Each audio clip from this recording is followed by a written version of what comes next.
உங்ககிட்ட நாங்க வந்து ஏதாவது ஒரு கேள்வி, ஏதாவது ஒரு விஷயத்துக்கு, "சார் இதுக்கு என்ன சார் பண்ணலாம்? இதுக்கு என்ன சார் தீர்வு?" அப்படின்னு சொல்லி கேட்டா, "இருக்கிறத அப்படியே ஏத்துக்கோங்க. அதுதான் தீர்வு." அப்படின்னு சொல்றீங்கல்ல சார்.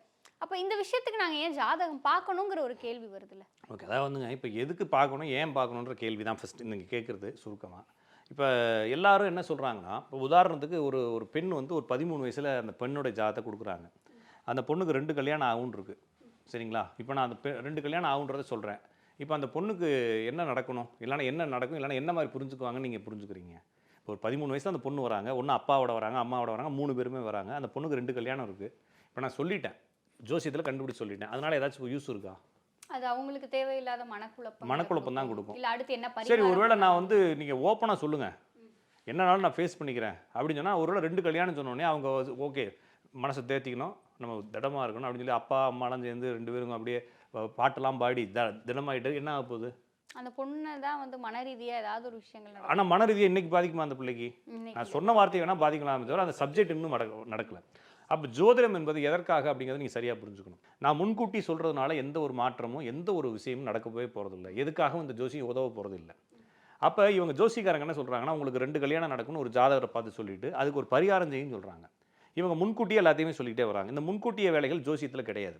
ஆனா நான் முன்கூட்டியே அனுமானிக்க முடியுமானா முடியும். ஏன்னா இந்த லாஜிக்க நான் வந்து பிறந்தப்பயும் பார்க்கலாம். இப்படி ஒரு குழந்தை பிறந்துச்சுன்னா இப்படி இருக்கும்னு நம்ம கணிக்கலாமே தவிர, ஆனா அந்த பிரச்சனைகள் நடக்கிறத சொல்றதுனால எந்த ஒரு பர்ப்பஸோ, எந்த ஒரு யூஸோ, எந்த ஒரு இம்மி அளவு மாற்றமோ அவங்களோட லைஃப்ல வராது. கவலைகளை தவிர வேற எதுவும் வராது. ஒருவேள உங்களுக்கு ஒரு ஒரு இயல்மை நிலை வரப்போகுது. அக்செப்ட் பண்ணிக்கங்கன்னா என்ன செய்யலாம்னா, அவர் எந்திரிச்சு நின்னு ஓகே. நான் வீரமா இருப்பேன். நான் எவ்வளோ இருந்தாலும் பேசுவேன்னு சொல்லலாம். உங்களுக்கு 2 கல்யாணம் நடக்க போது அக்செப்ட் பண்ணீங்கன்னா எப்படி அவர் அக்செப்ட் பண்ணுவாரு? அது எப்படி? அது அது வார்த்தையே சரியில்லைலங்களேன். அத ஏத்துக்க. வாழ்க்கை சூப்பரா இருக்கும்.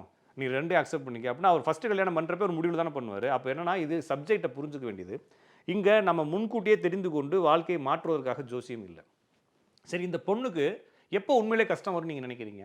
உண்மையிலே சீரியஸான கஷ்டத்த அந்த பொண்ணு என்னைக்கு மாட்டிக்கும்? அப்படின்னா, அந்த 2வது கல்யாணம் நடக்கிறதுக்கு ஃபர்ஸ்ட் கல்யாணத்த பிரேக் பண்ணும் இல்லைங்களா? அந்த பொண்ணுக்கு ஒரு 29 வயசு இருக்கும்போது அந்த பிரேக் பண்ணும். இல்லைங்களா? அப்ப அந்த பொண்ணுனால முடிவே எடுக்க முடியாது. அன்னைக்கு தான் ஜோசியம் வேணும். நான் சொல்றது இப்ப உங்களுக்கு புரியும்னு நெனைக்கிறேன். அன்னைக்கு வந்து உட்காந்துட்டு என் குடும்பத்தில நிம்மதியே இல்ல. டெய்லி அடிதடியா இருக்கு. சரிங்களா? நான் நான் செத்துறலான்னு இருக்கேன். எங்க அப்பாவ அசிங்கமா பேசுறாங்க. Dowry complaint, domestic violence. எங்க அத்தை ஒரு பக்கமா அடிக்குது. எங்க வீட்டுக்காரர் அசிங்கமா பேசுறாரு. என்னதான் செய்றதுன்னே தெரியல சார். அப்படிங்கும்போது, அன்னைக்கு தான் ஜோசியம் என்ன ஆகும்? உதவும். அப்போ உன் ஜாதகத்துல 2 கல்யாணம் தான் இருக்கு. இது உன்னால தவிர்க்க முடியாது. அதனால நீ டிவோர்ஸ் பண்ணிருவேன்னு சொல்லி அவங்களுக்கு குடுக்கக்கூடிய வார்த்தை, அவங்களுக்கு அது ஒரு தீர்வாக இருக்கும்.